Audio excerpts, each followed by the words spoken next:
Xavfsiz va sog'lom yurt oyligi doirasida o'tkazilayotgan tezkor tadbirlar natijasida noqonuniy moliyaviy operatsiyalar bilan shug'ullanib kelgan shaxs faoliyatiga chek qo'yildi.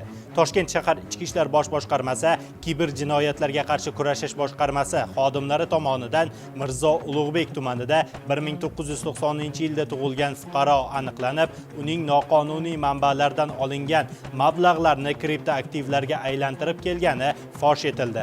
Fuqaroning yashash xonadoni ko'zdan kechirilganda 3 dona telefon apparati, 2 ta bank plastik kartasi topildi.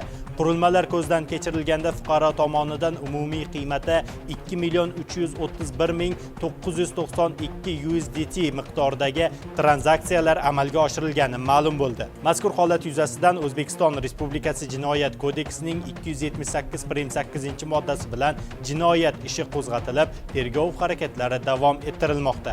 Ichki ishlar organlari xodimlari jinoyatchilikka qarshi kurashish borasidagi ishlarni izchil davom ettirmoqda.